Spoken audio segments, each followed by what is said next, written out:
speeding. Speeding. Speeding.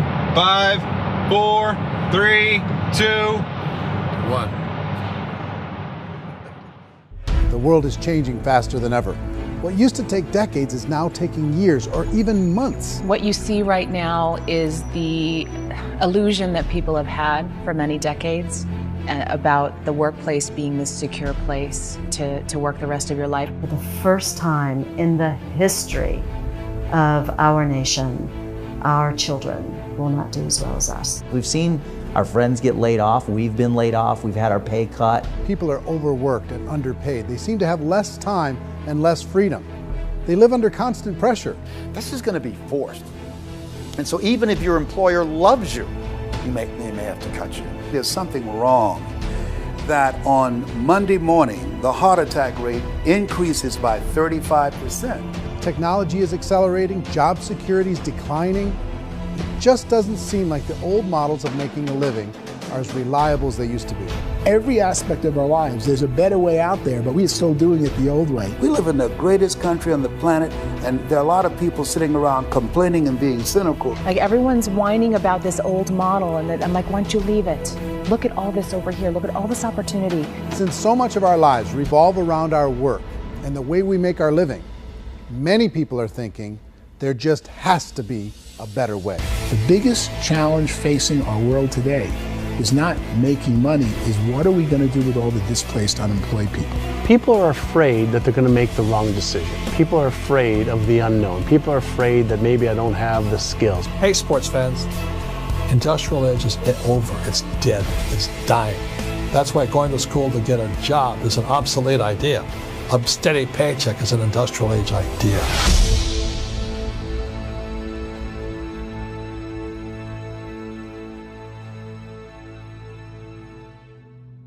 It's the search for answers that has brought us here together today.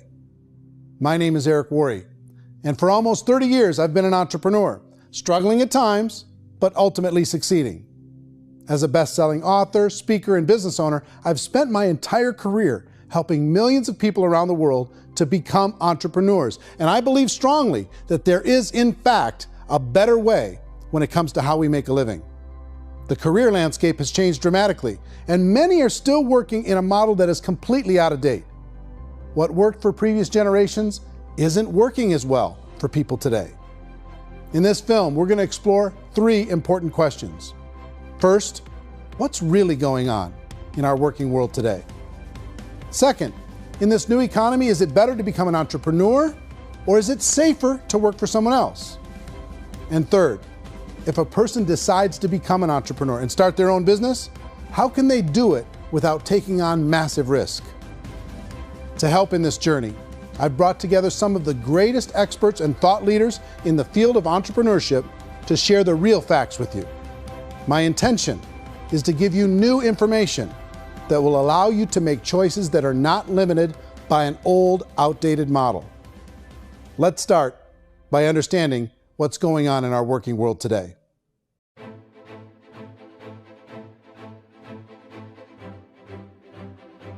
Let's look at unemployment. 30–40% of the people are honestly not working, but would be working. What our government does is if you haven't found a job in 6 months, we don't call you unemployed. We pretend you dropped out of the labor force. I've often said that unemployment, particularly structural unemployment, that's unemployment due to technological changes, is the first sign of economic growth. Think of it, 10 people live on an island. They go out every day and fish. One day, new technology shows up. A missionary brings them a net. Now, using the net, one pilots the boat, one throws the net. 2 fishermen can do all the work 10 used to. That's a 500% increase in productivity, 2 doing the work of 10, in one day. You don't have to learn a lot to learn how to throw a net instead of throw a fishing line. The island's got a big problem, 80% unemployment. But the island still has all the wealth of the fish because the 2 people produce as much fish as 10 did. Now, of course, looking back in history, these changes used to take thousands of years. And during that time, we went into farming and transportation. Some of us became doctors and some teachers and lawyers, and we developed all these new professions and new manufacturing jobs. Today, these changes are occurring literally in one day when a new technological advance occurs, and we don't have the social structures to deal with it or to retrain the unemployed people. So one of the things that I think is interesting as I travel across the country and really travel around the world is the way that we work and the way we get paid for work is changing pretty dramatically. On a global basis, everything is being turned upside down because of the rapidly advancing technologies. They are eliminating many jobs, and we have been left with many people not prepared for the jobs that exist. A lot of demand in public companies was to squeeze out all the fat and to get just as much margin as we possibly could, and fat equals humans. So this idea of job security in information age is so obsolete, but it's still taught inside our school system, and that's where the problem starts. There's no financial education in the school system, and people are still trained to be employees to work for that paycheck. This is a chart on the middle class. What's happening in the middle class, those that went to school, their incomes have been coming down for years. And parents still say to their kids, go to school, get a job. Now what happens to all those middle class people who are dropping off the ends of the chart? Well, they become what's called working poor. And this is what happens to working poor. But they say poverty is ending. Well, poverty may be ending, but working poverty is going up. And this is food stamp usage. So food stamp usage in America is going through the roof right now, because people cannot earn what they call a living wage. Most people have experienced financial pressures that I think are probably greater than they have been in the past. If you're not working for yourself, then it's going to be a pretty hard road for a lot of people. Today, if you're going to control your future, the 40-40 plan is gone, where you can graduate from college and get a job and work for 40 hours a week for 40 years. That day is gone. So some of these charts actually tell you what's going on. And this is a really interesting one, you know. People are going back to school because if I go back to school, I'll get a nice job. But this is what's happening to, it's called Sallie Mae, which is the student loan guys. Student loan is going through the roof. It's now over $1 trillion, and student loan debt is worse than credit card debt. So when people stopped using credit card, the government got people into student loan debt. And the problem with student loan debt is you can never be forgiven. See, with credit card debt, you can declare bankruptcy and then all's forgiven. But student loan debt, you can declare bankruptcy, you still owe it. It's the worst of all debt. But this is the next picture. Look at this chart here. This is what's happening to wages of college graduates. It's going down. So you go to college, you rack up all this debt, but you earn less money. Now, that's not that intelligent. Average person who's been working a lifetime in America today is ending their lifetime at 65 with about $41,000 in assets. They earned just enough to survive. I think in the United States we have something like 17 trillion in debt. That's just the federal government debt. We got another 2 in municipal and in other, let's call it almost 20 trillion government. We've got 40 trillion in private debt. That comes up to close to 60 trillion. When you then add something we never had before, what you were talking about, when we look at the unfunded portion of Social Security and primarily Medicare, Medicaid, that, at the most conservative estimates from outside firms, Kleiner Perkins, 67 trillion and growing. That's more than all our other debt. There's less conservative estimates that say it's 84 trillion or higher. I added up conservatively $127 trillion in total debt. Debt is a financial drug. When you take it to excess, it's like taking a drug. Yeah, it makes you feel better, it enhances your performance, but at a huge cost, eventually it kills you. And so that's what happens. We keep doing more and more debt, and you get less and less results, just like a drug, until the debt gets so high that it crushes the whole system. That's where we're at, 8.2 times GDP. You know who I feel sorry for?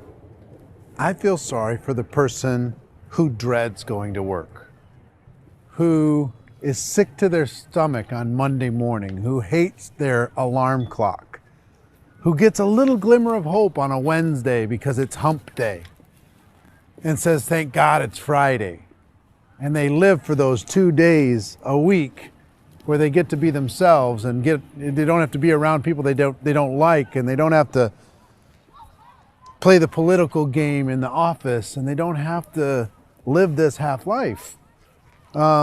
The person that works 50 weeks a year just to be able to have the 2 weeks for vacation. And you know what happens to most of them nowadays? They don't have a vacation. They have a staycation.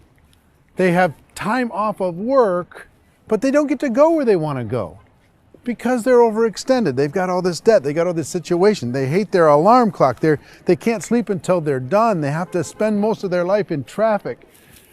I feel sorry for that group of people because there's a better way. They just don't know it. I see this really interesting attempt at rugged individuality in a 6x8 rectangle. And I feel like you're all the same, except for the little push pins of the pictures. There's different pictures. Yours is named Jenny and his is named Sujara, but it's the same people. And this is how they are, and they're just like the zombies, and there's no joy in there, there's no fun. There's always like the wacky woman who decorates her cubicle, and that's the most she can do there. You got to give her credits, right? The wacky cubicle woman. The basis for their life is worry. I'm worried, you know, maybe I'll get fired. I'm worried maybe my company will go out of business. I'm worried I can't keep spinning the plates on paying the bills. I'm worried about how do I send my kids to college. I'm worried, what if the transmission of my car breaks? That's, you know, 2 or 3, I can't fix it. People live in a sea of worry, and it eats at them. Those signs that people held up during the Depression didn't say looking for gainful employment in a cubicle. It said looking for work. Work is what we're looking for. Job is just a unit of measurement. Work is what we're going after. It's time to look in the mirror and say, it's not the economy, it's my economy. It's my little world of where I am. I need to improve. I'm not going to wait for the economy to come back because, frankly, the economy is doing great in this country. So I'm here on Wall Street, the financial center of the universe, the financial capital of the world. This is where most people's money goes to at least be held for a time, right? With interest rates in banks being effectively zero, and many experts are predicting it's going to stay at zero for the next 10, 20, even 30 years, people feel like they don't have any choice but to put their future into equities, to put their future into the hands of other people on this stock market, and hope that the stock market goes up, hope that the stocks that their advisors pick or that they pick goes up. That's one way to go, I guess. It's my personal belief that if you put your future into the hands of yourself, in other words, you have earning power by yourself, I think you're a better investment than these guys. I think you controlling your future is a better option than handing over your retirement to these guys. The average household income in the United States is approximately $50,000 a year, what they call the middle class. To reach the top 25% of income earners, you'd need to earn at least $90,000 a year. To reach the top 10% would be a household income of $140,000, the top 5%, $190,000, and to be in the top 1%, you'd need a combined household income of at least $380,000 a year. So here's the question. What do you think would give you the best chance to move up and get to the top 10%, the top 5%, the top 1% or beyond? In my opinion, and in the opinion of many, many experts, the answer is to become an entrepreneur, to become your own boss. I think you have to be a business owner. I can't, the only time I ever say to someone it'd be great to be an employee is when they've already told me they've surrendered. I only tell people who are wounded spiritually that they should be an employee. And it's that feeling that you get when you pick up the backpack off the little Cub Scout and say, "Don't worry, little guy, we'll get you back to the camp." You know, it is in no way a kindness when I tell someone they'd be a great employee. The other status symbol really increasingly is lifestyle. And people who can own their own business, maybe even work out of their house, that, I tell you, people admire that, like, gosh, I wish I could do that. The spirit of the entrepreneur is to be a risk taker and to be resourceful and unstoppable and to have a vision of yourself beyond where you are and not willing to settle for life as it is. Think about the great entrepreneurs. They're visionary. They have heart. They're willing to do today what others won't so they can do tomorrow what others can't. Personally, I don't think of the new economy, the old economy. I create my own economy. The entrepreneur's in control. I decide what the economy is going to be like. In the world of entrepreneurship, there are no limits. You can make as much as you want, depending on how much you want to work and how smart you are and how great a team you put together. There's no more lifetime rewarding business than being an entrepreneur. Why in America, where anyone could be anything, would people want to give up their freedom and become effectively a modern-day slave, told shut up and be here every morning at 7:30, leave at 5:30, and do what I tell you? If people decide to become an entrepreneur and work for themselves, they have some traditional options, but they're riskier than you might think. Any kind of a retail business, retail build-outs, is extremely expensive. Even just these small little yogurt stores where they're putting little yogurt machines and you get all the different flavors, you're spending $200,000, $300,000, $400,000 to open a yogurt shop. I would love to buy a Dunkin' Donuts, but it's $500,000 or so to start. I don't quite have that just-in-case money. Risking lose it all, and most guys do 2 or 3 times, and even big guys like Branson, because I'm such a fan of his, half his companies don't work. If you make $1 million, your problems are going to go. If you make $1 billion, your problems are really going to go. Just the opposite. You and I know when you're making $1 million, you get $1 million responsibilities. You make $1 billion, you got 1,000 times $1 million responsibilities. And most people say, I'd love to be my own boss. 70% of Americans would love to be their own boss, according to recent polls. But they don't know how to get there. Because what are you going to do? One, you could buy an existing business. If somebody's selling an existing business, you have to ask why. Usually because it's probably hard. It's probably not making as much money as they hope. 2, they could buy a franchise. A little less risk, proven system, but it's expensive to be able to do that. 3, they could start something from scratch.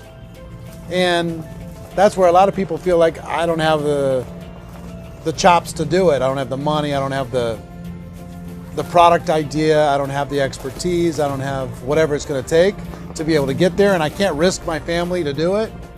So, 4th, they could become an investor. A lot of people in this town invest to try and figure out a way, but you got to be pretty smart with that game too, right? Venture capitalists, who are the very best and most sophisticated in investing in new breakthrough businesses, make it on 1 out of 11. That means 10 out of 11 are mediocre or fail. Most of them fail. That's the risk there. An angel investor is lucky to get 1 out of 15 or 20. A business is a team sport. Like, I have to have accountants, I have to have engineers, I have to have system designers, I have to have sales, marketing, I have to have accounting, I have to have mission statements, I have to have legal and all that. The average Joe Schmo, even me, I go out there, I don't have the skills to put a business together. I think the bottom line for the 4 traditional options is they take money, sometimes a lot of it. They take expertise, and they take time. All of that adds up to just too much risk for most people. I bought a business from somebody else and it was a lot of work, and you start wondering, what did I just buy? Because I guess ultimately I own your email list and I just overpaid for it. People that start their own business, they spend a lot of money, they spend a lot of time, a lot of effort to get things started. And the more you invest on the upfront, the harder you typically work at it. I can tell you what the success rate is of a restaurant. What is it? They're crazy enough. About 90% of them fail. About 90%, in how quickly? Year or less. Wow. And if we're talking non-franchise, we're talking franchise, Sure. That's totally different. Yeah. But our students aren't getting franchise restaurants. You gotta invest big money. Exactly. And with someone like McDonald's, you've had to work with the company for a long period of time, really know the To even have a business. chance at investing $1 million. Have a chance, and it's a slim chance. What if there was a way that you had all the proven aspects, the comfort aspects, and you could still control your own life? What if there was both? In other words, you didn't have to create everything from scratch. You didn't have to be a super leader. All you had to do, what if there was a proven product already? You didn't have to create the product. And there's a proven system already, proven training already. Everything except an employer. That was the only thing that you didn't have. Do you think more people would be open to working for themselves in that environment?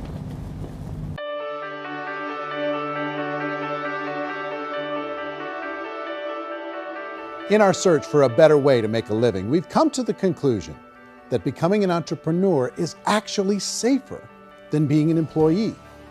And through our look at the entrepreneurial options, one particular path kept coming up from expert after expert. And I think most people will find it surprising because it's certainly a non-traditional business model. That model is for people to start their own business and become an entrepreneur through the creation of a network marketing business. Some people call it direct selling because the product is being sold directly from the manufacturer to the end consumer, cutting out the middlemen. Other people call it multi-level marketing, or MLM, because there are multiple levels of commissions paid. The most common term today is network marketing, because network marketing best describes using a large group of independent distributors, independent entrepreneurs, to move a product or service more efficiently. So my friend here, Donald Trump, and I, we always write about the network marketing industry. And the reason we support the network marketing industry is because it really is a business school for entrepreneurs. Because most people come out of school looking for a paycheck. Oh, that's terrible. I went to network marketing like that. I think if it didn't exist, we should invent it. It is that good. I think direct selling is a great way to do business today. It's very easy to get into that industry, and you can be self-employed, be in effect an entrepreneur. When we see multi-billionaires adding network marketing companies to their portfolio of companies, that would be a clue. When we see people who are very famous authors and very famous business people endorsing the industry, that would be a clue. These network marketing companies aren't $50 million companies, they're billions and billions of dollars. They lead the stock market, they're major companies. When we're going to get it? You know, and you're going to school to work for a paycheck, but if you want to be rich, be an entrepreneur, and network marketing gives you the spirit to be an entrepreneur.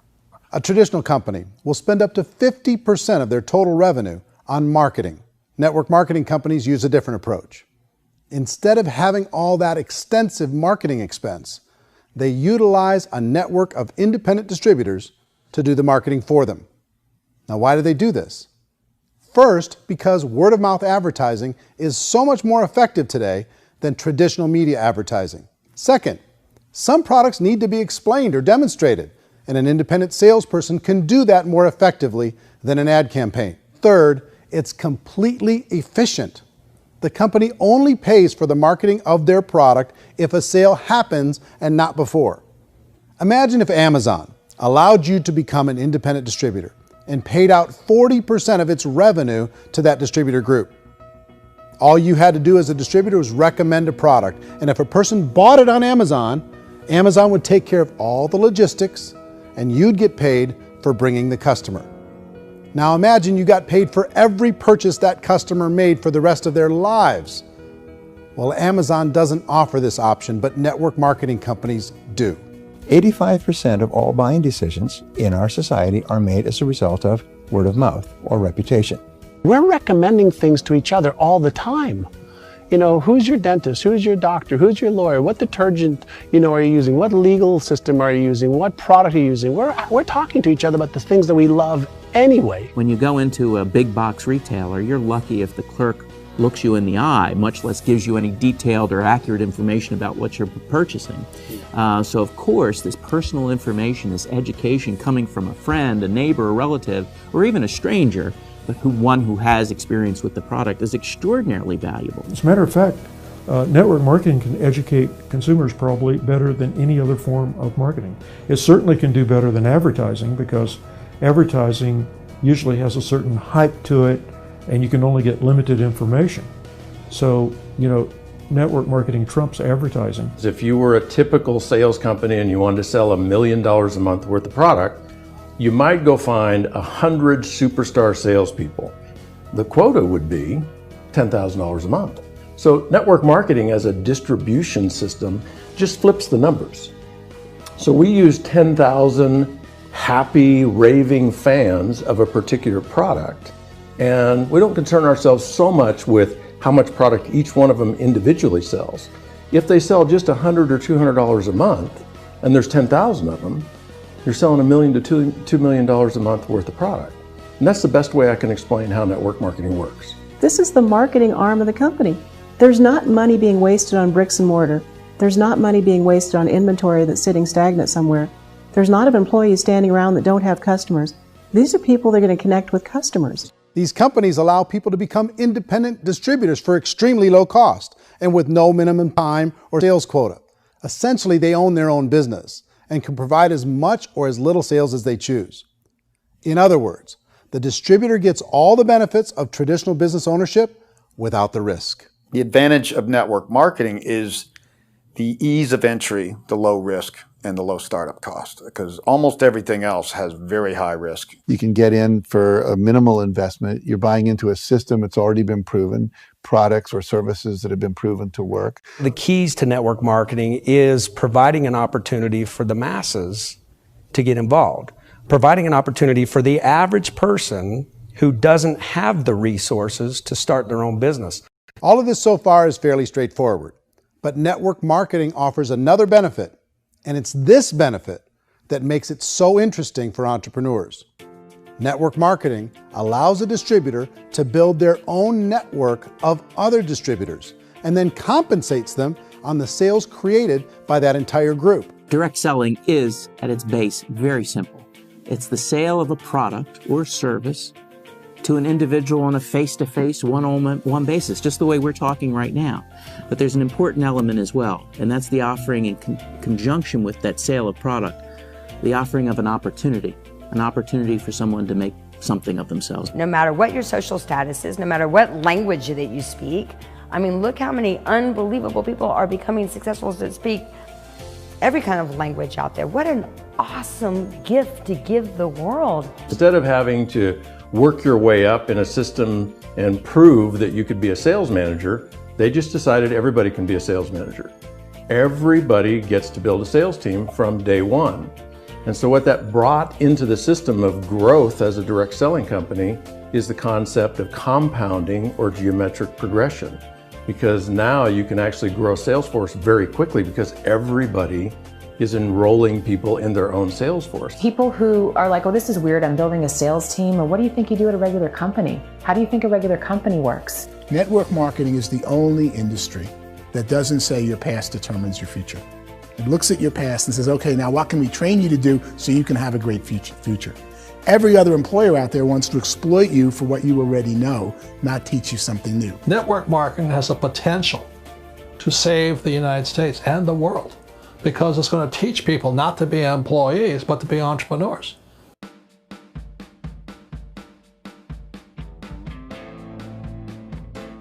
According to the Direct Selling Association, if you add up all the network marketing companies around the world, they combine to do over $178 billion a year in retail sales. To give you an idea of how big that really is, the NFL, the National Football League, does approximately $9 billion a year. The music industry does a little more than $16 billion a year, and the movie industry does about $80 billion a year. Using a conservative average, network marketing companies pay their distributors about 40% of that $178 billion in the form of commissions, which adds up to more than $71 billion a year. That's almost $6 billion a month. It's almost $200 million in commissions every single day. So it's certainly working, and people are making serious money in network marketing. With the growth of the direct selling industry over the last 10, 15, 20 years, we've seen a broader understanding of the channel. We have seen more and more people getting involved in the business, so our penetration in the marketplace has increased, and thus the understanding in the marketplace of who we are has increased. And we've seen non-direct selling companies look at the direct selling model and say, something's going on there. People are making money, companies are being profitable, individuals are being motivated, product is being delivered to market. Maybe we should explore this. Some people think only the people at the top make money. Well, let's take a look at that as well. In the network marketing profession, there are roughly 500 people in the world who earn over $1 million a year. If you round that number up to $2 million a year, that adds up to about $1 billion a year. That takes the $71 billion paid out each year down to $70 billion. So where does the rest of the money go? The vast majority goes to part-time people making anywhere from a few $100s a month to many thousands of dollars a month. It goes to people who choose to make it a full-time career move and earning even more than that. Every day, people are using the money they earn through network marketing to pay off debt, have more fun, and improve the quality of their lives. Everyone I know in network marketing has been doing that since the 50s. They go to work when they want to go to work. They stop working when they want to take time with their children to have a leisurely breakfast and discuss issues and drive them to school. They go back to work when they get home, wherever they're working out of. The biggest thing that I've seen is people that have become much happier in their life. MLM has probably made more millionaires of more people in more countries, and I've spoken to them in 67 countries, than any other single form of business, starting from nothing. If they have a choice between working a job for the next 10 years or working a network marketing business for the next 10 years, the result of working the network marketing business will be better. A lot of people within the industry go on and make this a career and do extremely well at it. Network marketing has been nothing but good for everyone I know that's been involved with it because they did it seriously and they played full out and they've been very successful. It's been a constant barrage of success stories and people showing off stuff that they got as a result of it. How many people are involved? Approximately 16 million Americans and 96 million people around the world are currently participating in network marketing. And in a recent poll, 82% of those people report a good, very good, or excellent experience with network marketing. So people are happy.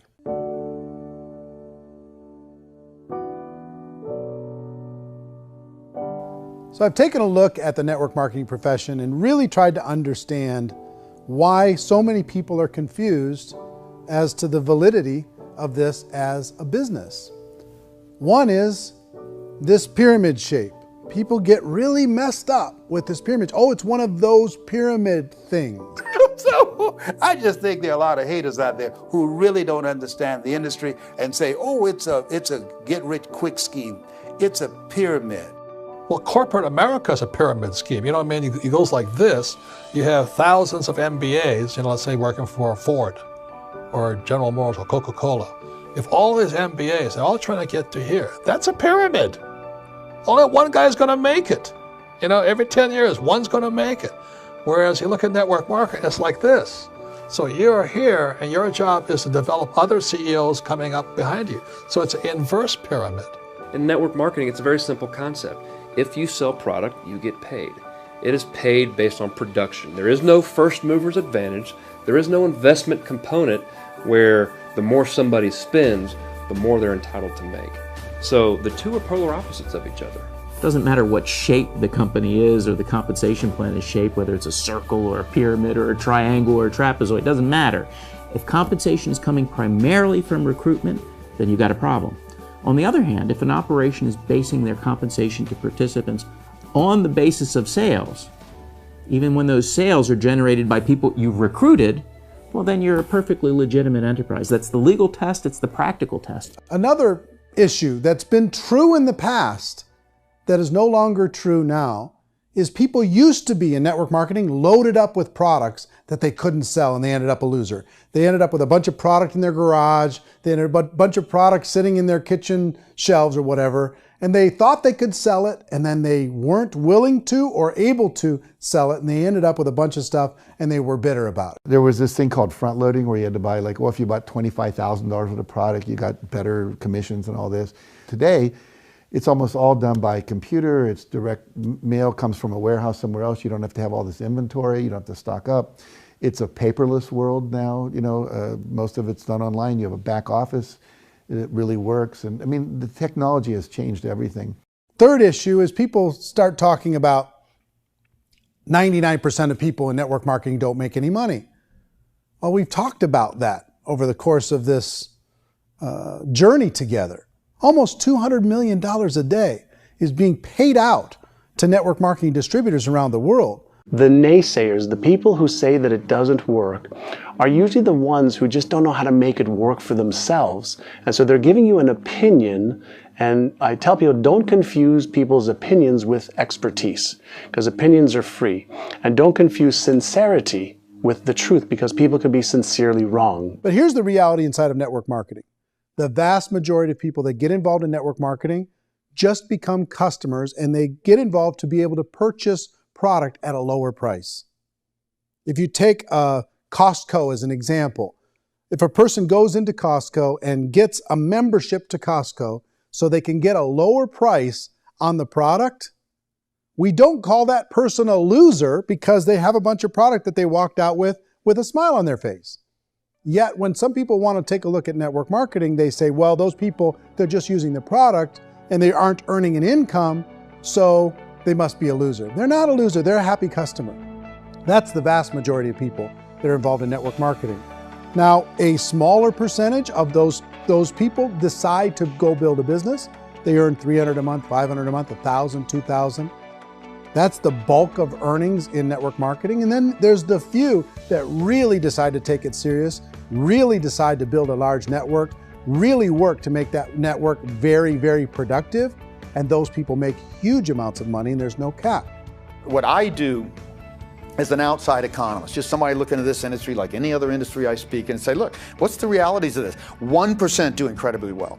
10% generate some additional income at pretty low risk and effort. That's not, and 90% of people roughly end up customers. One thing that I think is real when it comes to people's perceptions about network marketing is people put this, and distributors, I think, involved in network marketing have some responsibility for this. They have sometimes unrealistic claims about the product or about the income. Most people who become distributors, they want the money, they want to be successful, but they don't have the skills. They don't know what to do. And when people don't know what to do and they're in a new business, they're scared. And when they're scared, they panic and desperation kind of sets in. So they think everyone they talk to has to get in.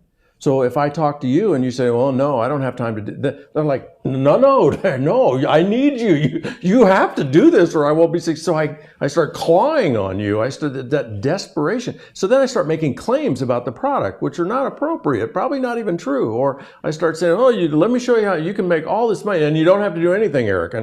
And so you just totally misrepresent the opportunity, and you're clingy with people because you think you need everybody to be successful, and you don't. You know, one of the messages that I try to deliver most forcefully to companies as well as salespeople in direct selling is that you don't have to overpromise. The reality is in network marketing, there's a lot of hard work involved. There's a lot of effort. You're going to have to develop yourself. It's a business like anything else. It's going to take some time, but in my opinion, it's better.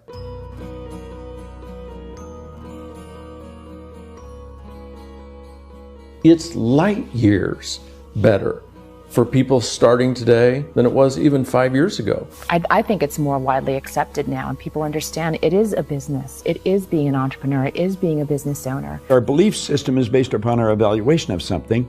And frequently, if we reevaluate a situation, our belief about that situation will change. The industry has changed and it's grown up. It's totally transformed. You've got young people today that have grown up with social media, and they understand networks. They understand how people are connected through technology, and they understand how money flows through those networks.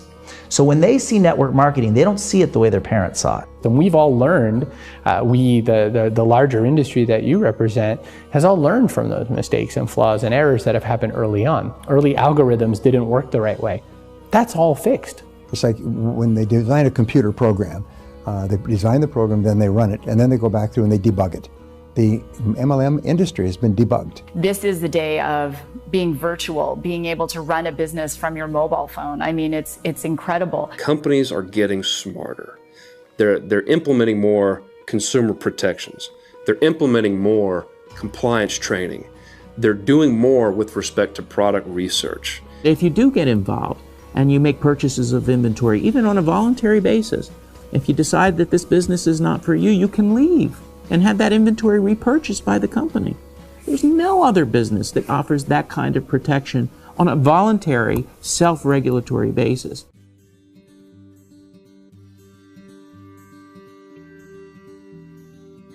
If you decide to look further into a network marketing business in order to generate more cash flow for your family, I would recommend reviewing the following 4 elements. First is the product or service. And on the product or service, I would ask 5 important questions. 1, do you like it? Is it something you would feel comfortable sharing with others? 2, is there a recognized need in the marketplace? It's hard to create a need if one isn't naturally there. 3rd, does the product meet that need? Does it solve a legitimate problem for consumers? And 4th, is it priced to sell? Can it compete in the marketplace? And 5th, is it priced for profit? Is there enough margin for the company and the distributor to be able to generate income for the long term? If you can answer the questions on the product to your satisfaction, the next element to consider is the company itself. Is it well run? Do you believe in the founders or the management team? Do you feel they have what it takes to go all the way? See, it doesn't matter how good the product is if the management can't take care of the company. Good management can change with the times. They can handle adversity. They can make good decisions. Make sure you choose a company that can serve you for a long time. The third element to consider is the compensation plan. And with that, there are 3 important things to look at. First, a brand new person needs to be able to generate some money fairly quickly. It may be an obvious reason, but you can probably imagine the ripple effect of a distributor getting involved and having even a small victory fast. That can only help with the overall success of the organization. Second, a person should be able to develop a moderate part-time income in a reasonable period of time. As they develop their network and as their sales grow, they should be able to enjoy more benefits. And third, for the people who are really serious, for those who decide to really go pro in the network marketing profession, there should be the possibility to make a serious full-time income if they work hard and are committed to developing their skills. If you're comfortable with the product, the company, and the compensation plan, the last thing you should look at is the support that will be made available to you. Does the company have a website? Does it have a solid online reporting tool? Do they have comprehensive training available? Do they host events to help you build your business? If you decide to do this, what kind of a support system can you plug into? Choosing a network marketing company is a personal decision. But evaluating the 4 elements of product, company, compensation plan, and support is a great place to start. Is the company promising that you're going to get rich quick or that you can make a lot of money without a lot of effort? That's a red flag. Is there a product that you really believe in that you think can be sold?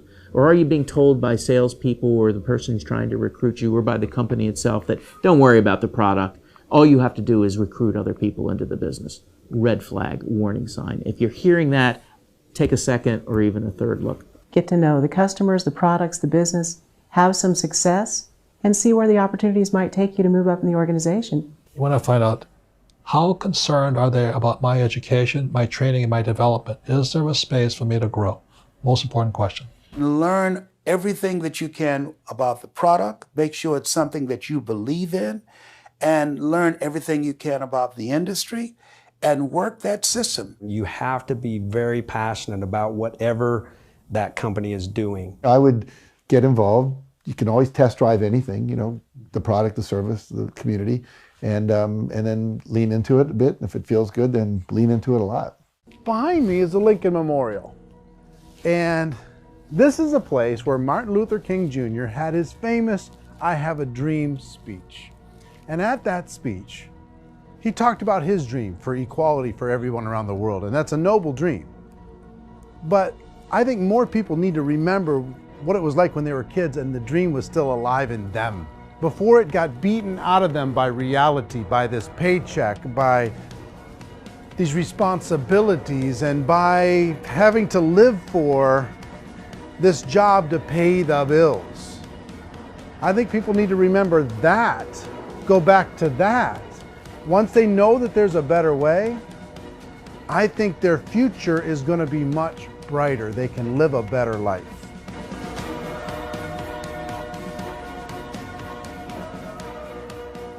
So if you're considering getting involved in a network marketing company, let me offer you just a few pieces of advice. First, network marketing isn't perfect. It's emotional, it's challenging. Like any entrepreneurial venture, it can have its up days and its down days. But if you have an entrepreneurial bone in your body, it's just better. Second, if you're gonna do it, decide to be professional. Decide to go pro. It's better to do that than just be this amateur sticking your toe in the water. Third, as any professional, you're going to have to learn some new skills. And I promise you, inside of the network marketing profession, they're not too difficult to learn. Fourth, like anything worthwhile, it's going to take some time. Don't expect that you're going to get to the finish line right out of the gate. And fifth, it's worth it. It's worth it to be able to take charge of your life again. It's worth it to be able to control your own financial situation. It's worth it for the people you're going to be able to spend time with. It's worth it for the things you're going to be able to see and the experiences you're going to be able to experience. It's worth it for the causes you're going to be able to contribute to, the lives you're going to be able to touch, the customers you're going to be able to help, the friendships you're going to be able to develop. I promise you, it's worth it. Remember, most people are searching for answers just like you are. But I do have to tell you the catch to network marketing. If there is a catch, if you want to understand this from an emotional point of view, people say, well, it sounds too good to be true. It's not, it's hard work. But here's the catch. Most people still don't understand it. So you're going to have to endure the loss of social esteem from ignorant people. The uneducated will think less of you. Now, if you can handle that, you're on your way. If that's going to destroy you, you know what? Entrepreneurship in general probably isn't in your future. If you can face that catch, you can become unstoppable. I want everyone to really contemplate this if they're not in network marketing. You're in a job, you probably have a mortgage, you have rent, you have debt, whatever's going on. You're in a prison. You work just hard enough to keep them from firing you, and they pay you just enough to keep you from quitting. Come on! I've been there, done that, and bought that t-shirt. In network marketing, if you run into failure, it's really just a homework lesson for yourself. There's no one to blame. You really have no excuse not to be successful. You just don't. People don't want to hear that, but there's so much available to you. If you want to be a good network marketer, be a student to the people above you, be a fellow traveler to the people on the same level, and be a teacher to those below, and know when it's appropriate to do which. People who are not afraid of asking people to buy things, or not afraid of persuading people with a chance they may say no, these people own the future. Nothing happens until something moves. So you got to go move, you got to go do something, or nothing's going to change in your life. In the beginning, you're going to do a lot of things that you don't get paid for. But as you go down the road, you get paid for a lot of things that you don't do. And your job is rehabilitate the spirit, the entrepreneur spirit in all of us. You get it back. Either give it a strong yes or a strong no, but no wishy-washy, dilly-dally stuff in the middle. There's dreams and there are nightmares, but I believe that the biggest nightmare of all is when you don't pursue your dream. You're going to see some monumental growth in this profession. It's an exciting, exciting time to be involved with the network marketing profession. The next 10 years, I see just exponential growth. When that tipping point comes, it's not a matter of asking somebody, have you ever heard about network marketing? You're really asking them, which company are you building your wealth in? We are here to fix the world, to improve relationships with other people, to improve other lives. And the real reward comes as an entrepreneur in any level from teaching somebody something and watching them soar. There is no greater reward.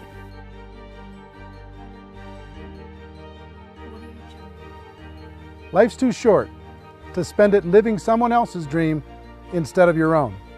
It's too short to spend it living at a fraction of your potential. Can being an entrepreneur be a challenge at times? Sure. But here's what you get in exchange. It can be yours. Something that you built, something that you created, something that you made happen. This balloon represents your dream. It represents entrepreneurship. My wish for all of you is that you would reach out and grab it. The choice is up to you.